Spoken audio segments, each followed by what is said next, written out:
The black woman lived alone for years, milking her cow each dawn, humming Cherokee lullies to the wind, until two giant Apache hunters emerged from the morning mist, their eyes fixed on the milk pail in her weathered hands. The townspeople of Copper Ridge had long dismissed her as that crazy woman who talks to herself, predicting she'd be dead by winter in territory where civilized folks feared to tread. They whispered she was either cursed or mad for choosing isolation over proper society. But the towering Apache warriors approached with respectful purpose, requesting her milk for ceremonies she wouldn't understand. What neither the scornful town nor the mysterious hunters knew was that sacred burial grounds lay beneath her thriving homestead, grounds that powerful men would kill to claim for their hidden fortune. Can an unlikely alliance between the dismissed woman and the feared warriors protect what both hold sacred, or will their meeting doom them all? Before we continue, comment where you are tuning in from. Perhaps we will publish a story there. The morning sun cast long shadows across the Colorado Territory as Sarah Blackwell knelt beside her prized cow, Bessie. Her weathered hands moved with practiced ease, drawing fresh milk into the wooden pail. The sound of approaching hoofbeats made her pause. Two massive figures emerged from the dawn mist. Apache warriors, tall as pine trees and twice as imposing. Their horses snorted and pawed the dusty ground. Sarah stood slowly, milk pail in hand, meeting their steady gazes without flinching. The older warrior raised his hand in greeting. His voice carried the weight of mountain stones. "We come seeking your cow's milk." Sarah studied their faces. No malice lived there, only purpose. "What for?" "Sacred ceremonies. You would not understand."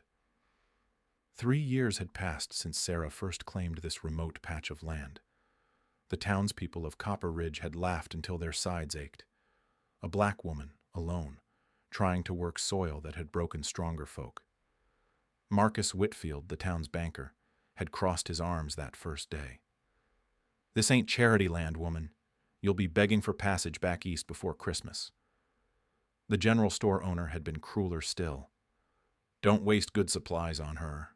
She'll be wolf food by spring." Sheriff Dalton had offered his prediction with mock concern. "Territory's got no mercy for folks playing at pioneer life, especially not your kind." But Sarah had survived, more than survived. Her crops grew tall and green while neighboring homesteads withered. Her livestock thrived in conditions that killed others' animals. The townspeople's laughter had turned to suspicious whispers. Winter had tested her resolve most severely. Blizzards buried her cabin for days. Food ran low. The wind howled like banshees through gaps in the walls. In those dark moments, doubt crept into her thoughts like poison. Maybe they were right. Maybe she was foolish for thinking she could make it alone. But each dawn brought new strength. Each small victory proved them wrong. Now these Apache hunters stood before her requesting something as simple as milk. Their manner spoke of respect, not the contempt she faced in town. "How much do you need?" she asked. The younger warrior stepped forward. "Only what you can spare." Sarah ladled milk into their leather pouch. The exchange felt ceremonial, weighted with meaning she couldn't grasp. They left silver coins and disappeared into the morning like smoke. They returned 3 days later. Same request, same respectful manner. The pattern continued for weeks. Sarah found herself looking forward to their visits. The older warrior, Nietzsche, spoke little but observed everything. His younger brother Ayanna showed more curiosity about her unusual success in the harsh territory. "Your crops grow strong," Ayanna noted during one visit.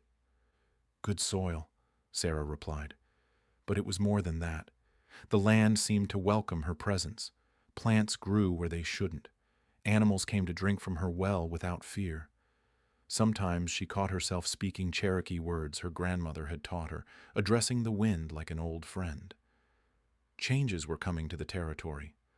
Railroad surveyors had appeared near the eastern boundary of her property. They marked trees with bright paint and measured distances with mysterious instruments. Sarah discovered their work one morning while checking her fence line. fresh stakes driven into the ground, survey ribbons tied to bushes. They were mapping her land without permission. The sight filled her with unease. Railroad meant progress to most folks. But progress for whom? That evening, Nietzsche and Ayana arrived for their usual visit. Something was different. They studied the landscape with new intensity, their eyes lingering on the rolling hills behind her cabin. "You know this land well?" Nietzsche asked. "Well enough. What lies beneath the southern ridge?" Sarah considered the question carefully. She had explored every acre of her property. The southern ridge held old burial mounds, weathered by centuries but still visible to those who knew how to look. "Old graves," she said simply. The brothers exchanged a meaningful glance. Ayana nodded toward the fresh survey stakes. "Railroad men came to our territory too. They offer money for land they say belongs to no one." "But it does belong to someone," Nietzsche added. "It belongs to those who sleep beneath it." Understanding dawned slowly. The milk wasn't random payment. It was part of something larger. These warriors weren't just hunters. They were guardians. The railroad surveyors returned the next week with territorial officials. Sarah watched from her porch as they spread maps across makeshift tables and pointed toward her cabin. One official, a thin man in an expensive suit, approached her door. "Miss Blackwell, I'm James Morrison from the Territorial Land Office. We need to discuss your property claims." His tone carried the same dismissive note she'd heard countless times in Copper Ridge. The assumption that her presence here was temporary, unimportant, easily dismissed. "What about them?" she asked. "There are questions about the validity of your original filing, technical issues that need resolving." Sarah had filed her claim properly. She'd learned to read and write from missionary teachers. Every document was signed and witnessed according to law. But law meant different things to different people. Morrison's smile held no warmth. "The railroad offers generous compensation for voluntary relocation, much more than this rocky soil is worth." "I'm not selling." His expression hardened. "That may not be your choice to make." That night, Nietzsche and Ayana arrived as storm clouds gathered overhead. Lightning flickered in the distance. The air crackled with more than electricity. "The sacred grounds must be protected," Nietzsche said. "Our elders sent us to find the guardian they foretold." Sarah's heart hammered against her ribs. Guardian of what? The burial place where 3 tribes laid their ancestors to rest. The place where peace was made between enemies. His dark eyes held ancient knowledge. The place you now call home. The weight of revelation settled on her shoulders like a heavy cloak. Her grandmother's Cherokee lullabies. Her unexplained success on impossible land. The sense of belonging that had drawn her here against all logic. "What happens if the railroad comes?" she asked. "War," Ayana said simply. "Our people will not allow ancestors to be disturbed for iron horses and white man's gold." Thunder rolled across the sky. In the distance, more survey stakes gleamed white against the darkening landscape. Could one woman stand against the railroad's money and political power? Or would her choice between profit and principle doom both her dreams and an entire people's sacred rest? The rattlesnake struck without warning. Ayana had been examining survey stakes near the southern ridge when the serpent's fangs found his ankle. The young Apache warrior stumbled backward, his face already draining of color as venom spread through his bloodstream. Nietzsche reached his brother in seconds. He knelt beside Ayana, whose breathing had turned shallow and rapid. Sweat beaded across the younger man's forehead despite the cool morning air. "We must return to our healers," Nietzsche said, lifting Ayana into his arms. Sarah appeared at his side. "There's no time. The poison works too fast." "White medicine cannot help him." "This isn't white medicine." Nietzsche hesitated. His brother's lips were turning blue. The nearest Apache healer lived half a day's ride away. Ayana would be dead before they reached help. Sarah was already moving toward her cabin. "Bring him inside. Quickly." The interior of her home revealed secrets the outside didn't suggest. Dried herbs hung from every rafter. Glass jars, filled with mysterious powders, lined wooden shelves. The air smelled of sage and something deeper, older. "Put him on the table," Sarah commanded. Her hands moved with surgical precision. She cut away the leather around Ayana's wound, exposing puncture marks that wept blood and yellow fluid. The surrounding flesh had turned an ugly purple. From a clay pot, she pulled a thick paste made from crushed roots. The smell was sharp, medicinal.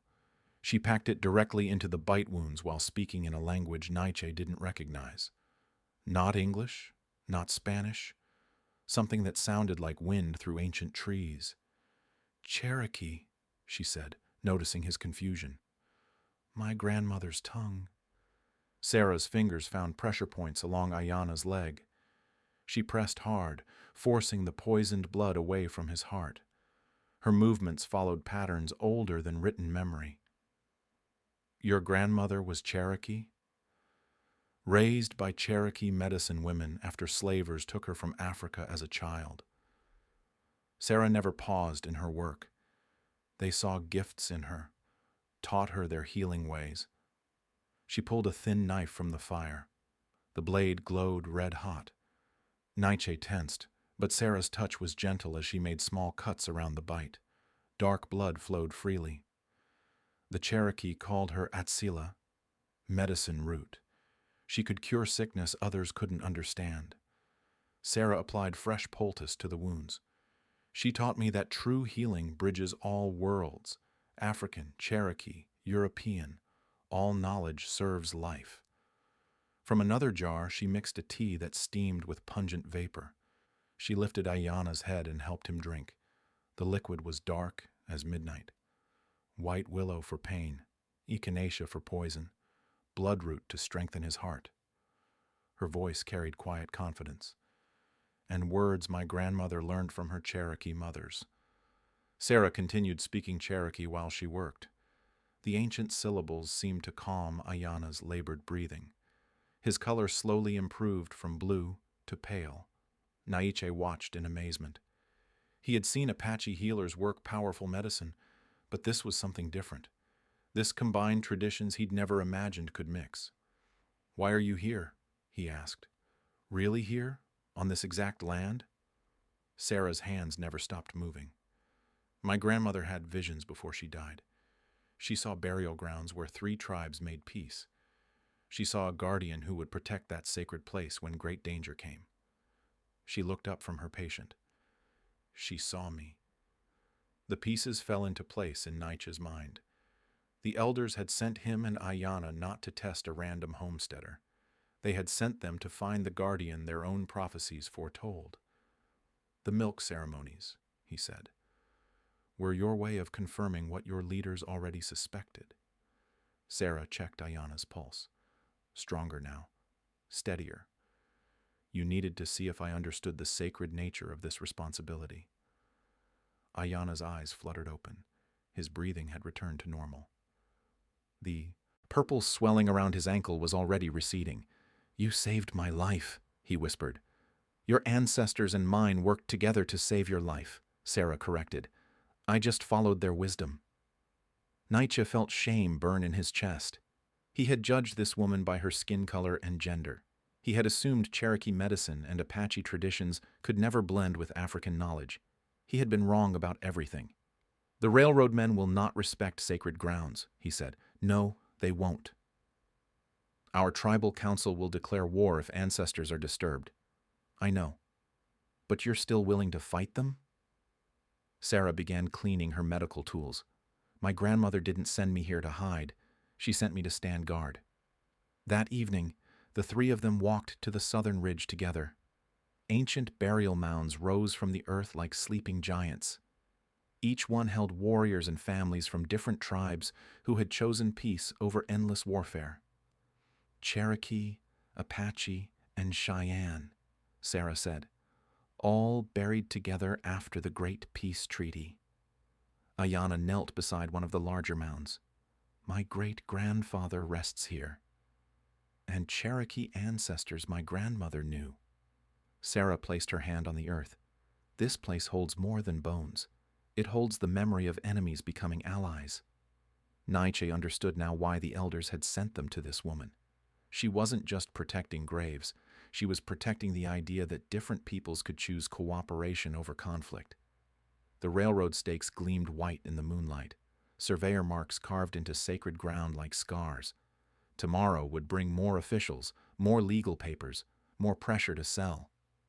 They have money and political power, Ayanna said. We have something stronger, Sarah replied. We have the truth. She looked at both brothers. Will you help me fight for it? Nietzsche clasped her shoulder. You saved my brother's life using wisdom from 3 peoples. You are the guardian we were sent to find. Then we stand together. The alliance was formed. 3 people from 3 different worlds, united by sacred purpose. But ahead lay challenges that would test everything they believed about justice, survival, and the power of truth against corruption. The railroad's true intentions remained hidden, and their enemies were more dangerous than any of them yet realized. Dawn brought devastation to the sacred grounds. Sarah discovered the desecration while checking her fence line. Fresh excavation scars marked 3 burial mounds. Heavy machinery had torn through earth that held centuries of peace. Broken pottery and scattered bones lay exposed to morning sunlight. Her grandmother's voice echoed in memory. When sacred ground bleeds, the ancestors cry for justice.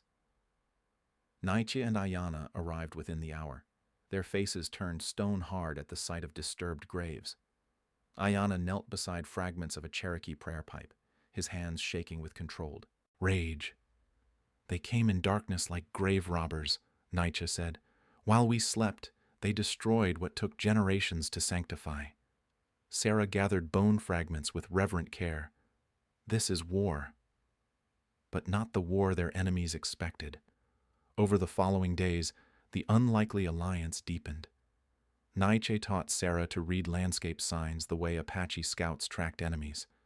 Broken twigs revealed machinery paths.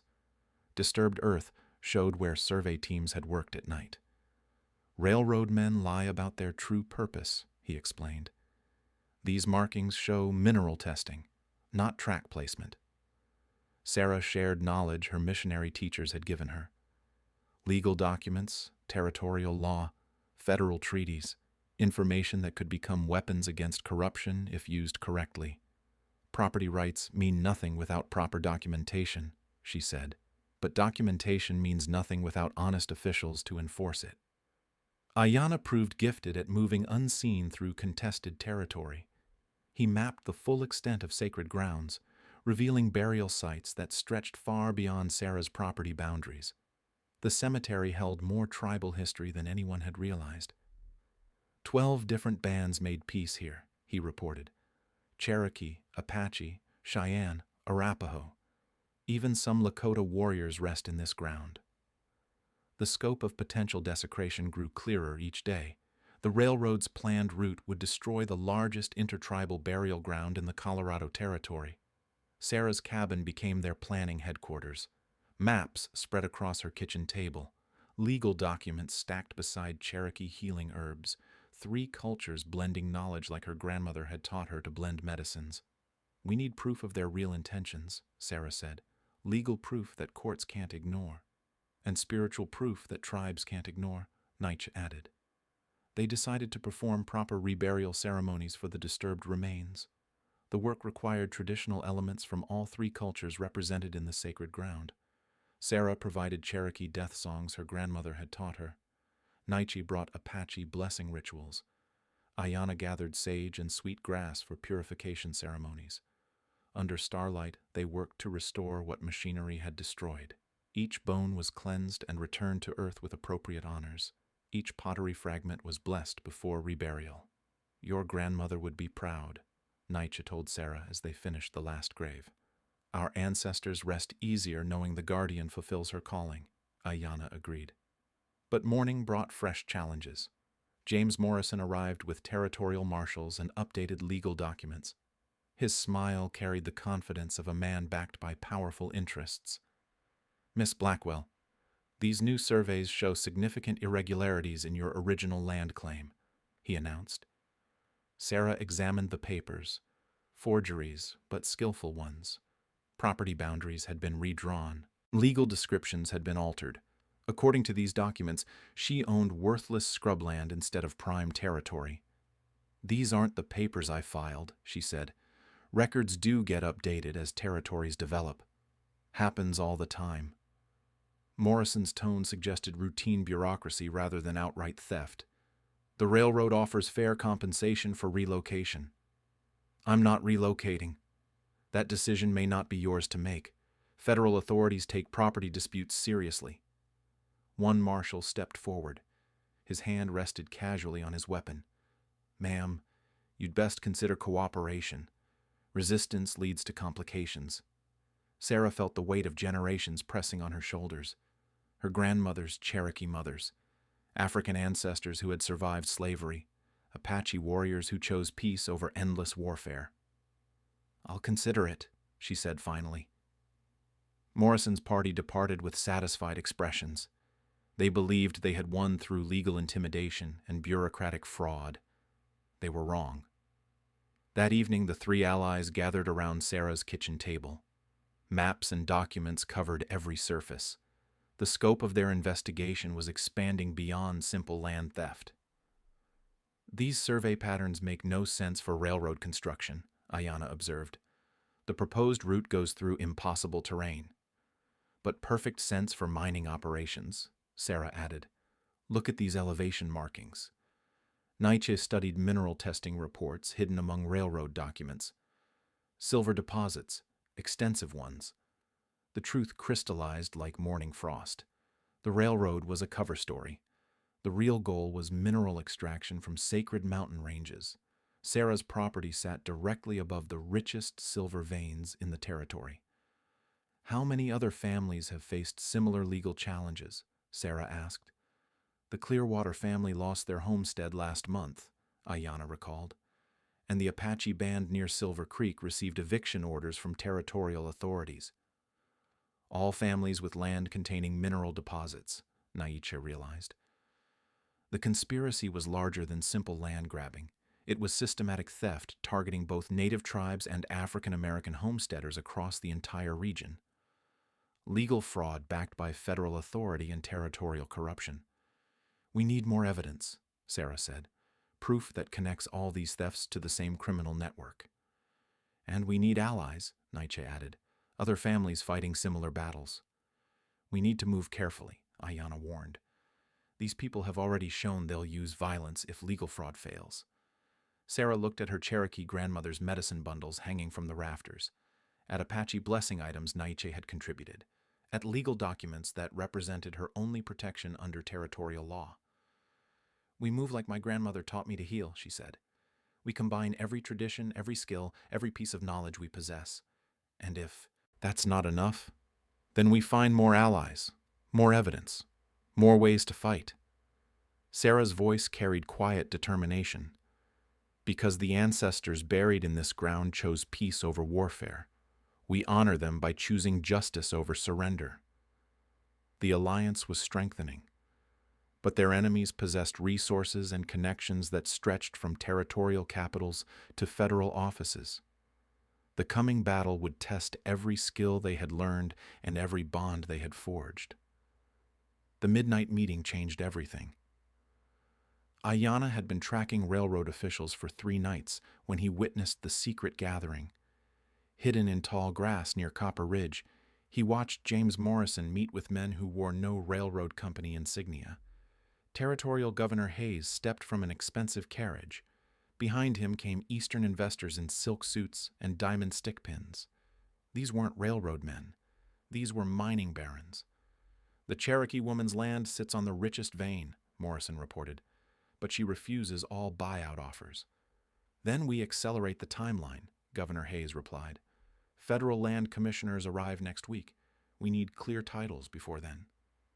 An Eastern investor opened leather satchels filled with gold coins. "Whatever it costs, that silver deposit is worth 10 times our investment." Ayanna crept closer through prairie grass. Maps spread across makeshift tables revealed the conspiracy's true scope. Red marks indicated properties already seized. Blue marks showed targets still resisting. Dozens of families.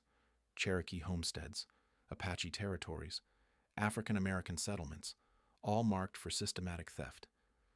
The mountain contains enough silver to fund railroad expansion across 3 territories, Hayes explained, but only if we control mineral rights to the entire range. Morrison traced property lines with his finger. Most families have been relocated through legal pressure. The Blackwell woman is our final obstacle. Handle it, the lead investor commanded. Whatever methods necessary. Ayanna memorized faces and names before retreating into darkness. The evidence he'd gathered would expose corruption reaching the territorial capital itself. At dawn, he shared his discoveries with Sarah and Naiche. The scope of criminality staggered them all. This wasn't simple land grabbing. This was organized theft backed by federal authority. Governor Hayes controls territorial courts, Sarah realized. Legal challenges won't succeed through normal channels. We need federal intervention, Naiche said.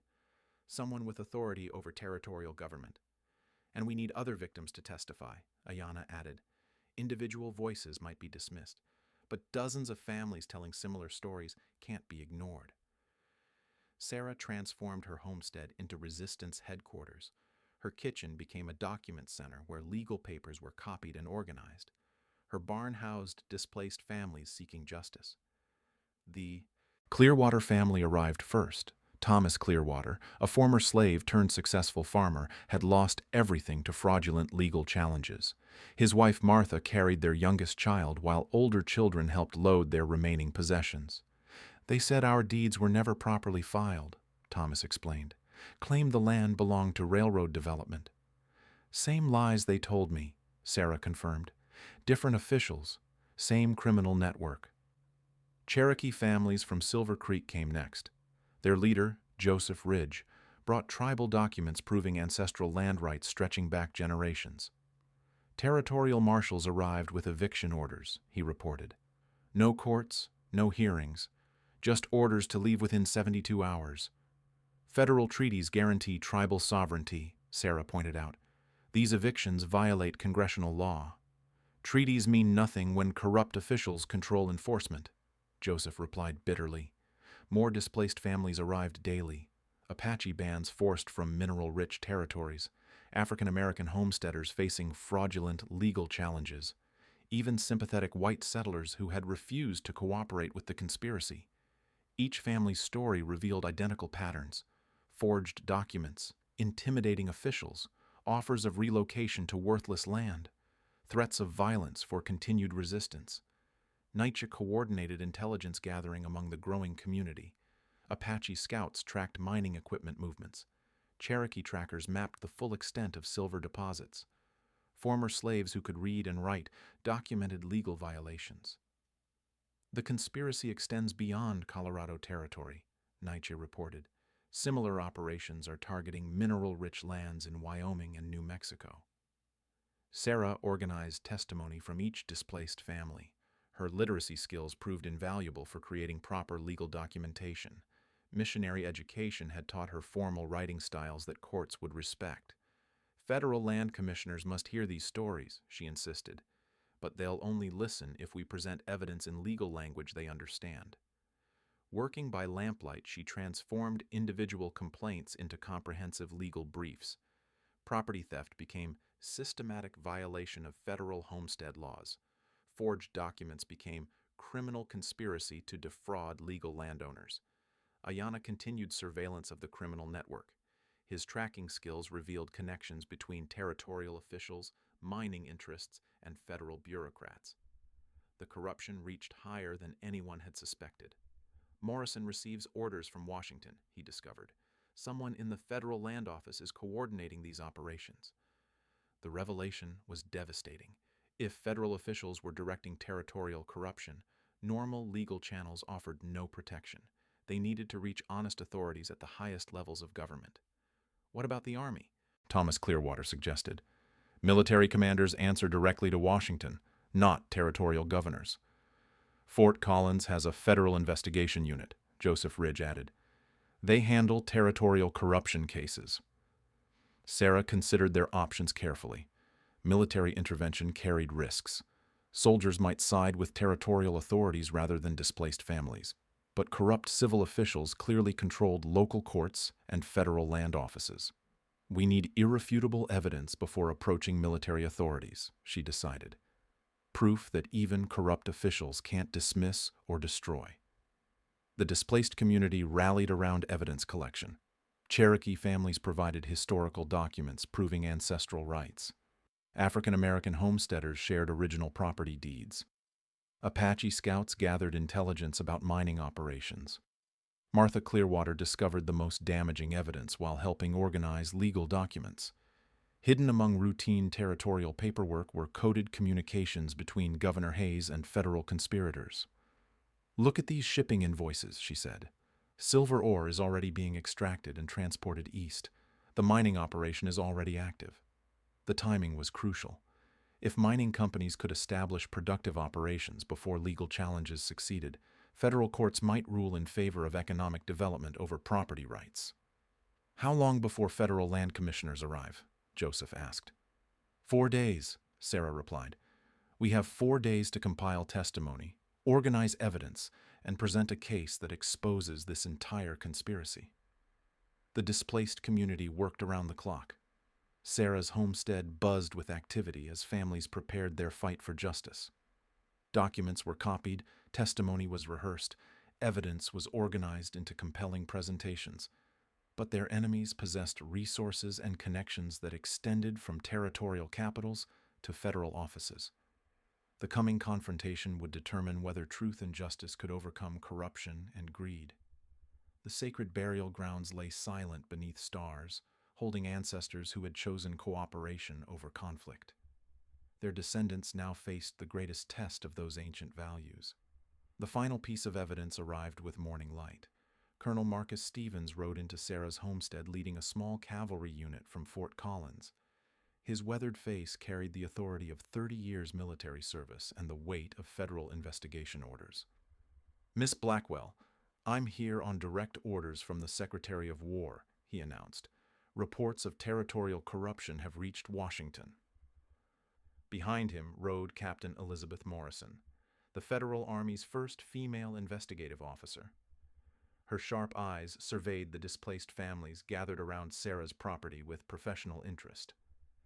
"We've received similar complaints from 3 other territories," Captain Morrison explained. "Always the same pattern. Mining interests, forged documents, systematic displacement of legal landowners." Sarah felt hope kindle in her chest. Federal military authority could override territorial corruption. These officers answered to Washington, not Governor Hayes. "We have extensive documentation," she said. "Testimony from dozens of families, evidence of criminal conspiracy reaching the territorial capital." Colonel Stevens examined the legal briefs Sarah had prepared. His expression grew grimmer with each page. "This is more organized than we suspected. Someone with significant federal connections is coordinating these operations." The displaced community gathered in Sarah's barn for the formal presentation. Cherokee families sat beside African American homesteaders. Apache warriors listened alongside white settlers who had refused to cooperate with the conspiracy. Thomas Clearwater testified first. His deep voice carried decades of experience fighting legal discrimination. "They came with papers claiming our deeds were invalid. Same papers we'd seen approved by federal land offices 3 years prior." Joseph Ridge followed with tribal testimony. "Our people made peace with the United States government through signed treaties. These eviction orders violate congressional law and ancestral agreements." Martha Clearwater presented the shipping invoices that proved active mining operations. "Silver ore is already being extracted and sold. The criminal network is profiting from theft, while displaced families lose everything." Captain Morrison studied each document with trained investigative skills. Her questions were precise, designed to verify testimony and establish legal facts courts would accept. "The evidence suggests coordination between territorial officials, mining companies, and someone in federal land administration," she concluded. Colonel Stevens reviewed territorial communications Ayanna had gathered through his surveillance work. The coded messages revealed connections reaching Washington itself. Assistant Secretary Bradford in the Federal Land Office, he identified. He's been directing territorial operations through encrypted correspondence. The scope of corruption was staggering. A federal official was using his authority to coordinate systematic theft across multiple territories. Mining companies were paying enormous bribes for access to mineral-rich lands belonging to legal homesteaders. "What's our legal recourse?" Sarah asked. "Military tribunals have jurisdiction over federal corruption cases," Colonel Stevens replied. "We can bypass territorial courts entirely." But time was running short. Governor Hayes had received word of military investigation and was accelerating the criminal timeline. Mining equipment was already moving towards sacred burial grounds. "They plan to begin excavation tomorrow," Ayana reported from his latest surveillance mission. "Heavy machinery is positioned around the southern ridge. Once they destroy the burial sites, evidence of sacred grounds will be eliminated," Nietzsche warned. "Legal protection becomes impossible if historical proof is destroyed." Sarah made the decision that would define everything. "We stop them tonight." "With what authority?" Thomas asked. "They have territorial marshals and mining company security." "We have federal military authority," Colonel Stevens said, "and we have legal jurisdiction over this investigation." The plan required perfect coordination. Captain Morrison would lead a cavalry unit to secure the burial grounds and prevent further excavation. Colonel Stevens would arrest territorial officials involved in the conspiracy. Sarah would guide the military units to specific sacred sites that required protection. Her knowledge of Cherokee burial customs and Apache territorial markers made her essential to preserving evidence. "The ancestors buried in this ground chose peace over warfare," she told the assembled officers. "We honor them by choosing justice over violence."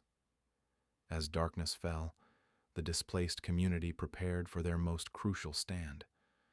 Cherokee families performed blessing ceremonies for the coming confrontation. African American homesteaders organized legal documentation for military tribunals. Apache warriors provided tactical intelligence about mining company security positions. Former slaves who understood legal systems prepared testimony for federal prosecution. The alliance had grown into a unified community fighting systematic oppression. Different cultures contributing unique skills toward common justice. Captain Morrison positioned cavalry units around the sacred ridge under cover of darkness. Colonel Stevens coordinated with honest federal officials in Washington to ensure arrest warrants were properly executed. Sarah walked the burial grounds one final time before dawn. Ancient mounds rose from earth that held centuries of peace between former enemies. Her grandmother's spirit seemed to whisper encouragement through night wind. "Guardian of sacred places," she said aloud, "protector of justice between peoples." The weight of responsibility felt enormous, but she was no longer alone. Cherokee families, African American homesteaders, Apache warriors, and federal officers all stood united behind common cause. Mining machinery rumbled in the distance. Governor Hayes's vehicles approached from the east. James Morrison and his corrupt officials prepared for what they believed would be their final victory. They expected to find a lone black woman and scattered native families offering desperate resistance. Instead, they would face federal military authority backed by overwhelming evidence of criminal conspiracy. The battle for sacred ground was about to begin.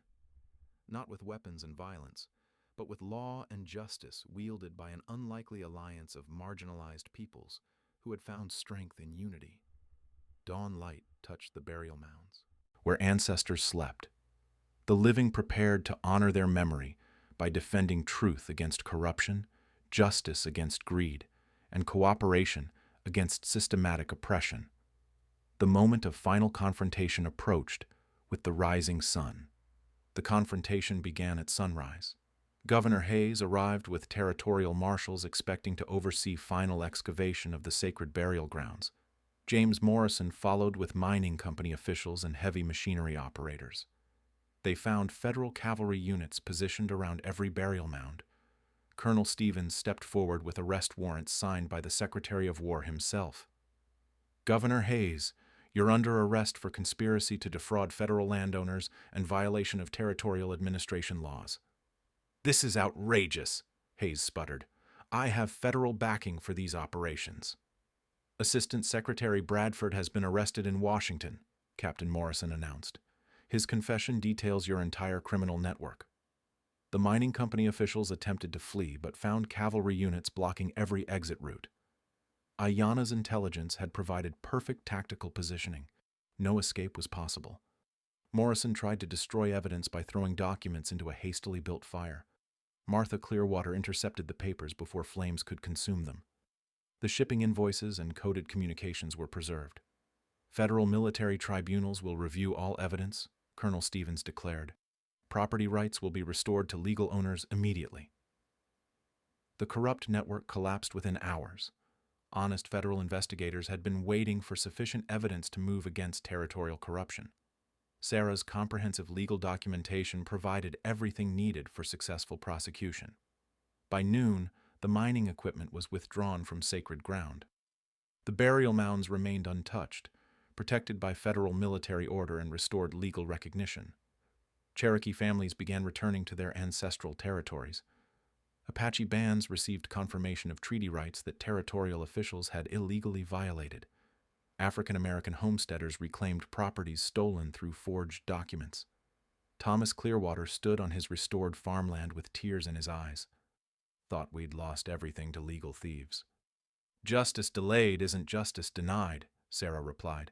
"Sometimes it just takes longer to find honest officials." Joseph Ridge performed Cherokee blessing ceremonies on burial grounds that had nearly been destroyed for mining profit. "Our ancestors sleep peacefully, knowing their resting place remains sacred." The displaced community that had formed around Sarah's homestead evolved into something permanent. Families chose to remain neighbors rather than return to isolated homesteads. Cooperation had proven stronger than individual struggle. Sarah's property became the official headquarters for the Colorado Territory. Multicultural Council.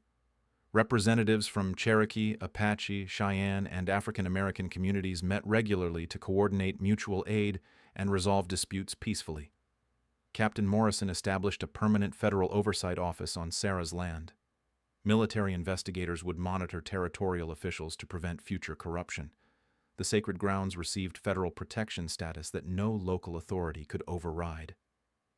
"Your grandmother's vision was remarkably accurate," Nietzsche observed. "She saw you becoming a bridge between peoples." "She saw what was possible when different cultures choose cooperation over conflict," Sarah corrected. The legal victory created ripple effects across multiple territories. Other criminal networks targeting minority landowners faced federal investigation. The systematic theft of mineral-rich properties was exposed and prosecuted throughout the region. Eastern mining companies found themselves defendants in federal courts rather than beneficiaries of territorial corruption. Honest business practices replaced criminal conspiracy as the only path to legitimate mineral extraction. Governor Hayes and his criminal associates received lengthy prison sentences. Assistant Secretary Bradford's federal conviction sent a clear message that corruption would not be tolerated at any level of government. Sarah received official appointment as federal liaison for territorial minority affairs. Her legal knowledge, cultural understanding, and proven leadership made her invaluable for preventing future discrimination. The appointment came with federal authority to investigate suspicious land transfers and intervene in cases of systematic displacement. Never again would families face such organized theft without recourse to honest justice. Colonel Stevens established the Colorado Territory Civil Rights Enforcement Unit with Sarah as civilian coordinator. Military authority would protect legal rights when local officials proved corrupt or incompetent. "Power without accountability breeds corruption," he explained. "Your community proved that organized resistance can overcome even federal conspiracy." Spring brought new growth to the sacred burial grounds. Wild flowers bloomed around ancient mounds where Cherokee, Apache, and Cheyenne warriors rested in eternal peace. Their descendants had honored their memory by choosing justice over violence. Sarah's garden flourished as never before. Cherokee healing herbs grew beside African medicinal plants. Apache blessing sage flourished near European crop varieties. Different traditions strengthening each other through cooperation. Her morning routine continued as always. She milked Bessie while humming Cherokee lullabies her grandmother had taught her. But now children from multiple communities learned those ancient songs, preserving cultural knowledge for future generations. Naiche brought his own children to learn Cherokee healing traditions from Sarah. Cultural exchange flowed in all directions, enriching every participating family. The alliance had become a permanent community. Ayana established a territorial messenger service connecting isolated homesteads with federal authorities. Future corruption would be detected quickly and reported to honest officials before systematic damage occurred. The network of displaced families remained connected across vast distances. Mutual aid societies provided support during difficult seasons. Legal knowledge was shared to prevent individual families from facing challenges alone. Thomas and Martha Clearwater opened the region's first integrated school on their restored farmland. Cherokee, Apache, and African American children learned together, preparing for a future built on cooperation rather than division. Joseph Ridge documented tribal histories and federal treaties in written form, ensuring legal protections could never again be dismissed through convenient ignorance.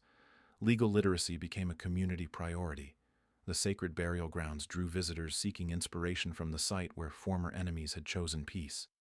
Sarah guided tourists through proper respectful protocols, ensuring commercial interest never overshadowed spiritual significance. Years later, federal investigators would study the Colorado Territory case as a model for combating systematic corruption. The combination of grassroots organization, legal documentation, and federal military intervention became standard procedure for protecting minority rights. Sarah aged gracefully on land that had become her true calling. Every morning brought new challenges as communities grew and changed. But the foundation remained solid. Justice achieved through unity, peace maintained through vigilance, and cooperation chosen over conflict. The Black woman no longer lived alone. She lived surrounded by the diverse community her courage and wisdom had made possible.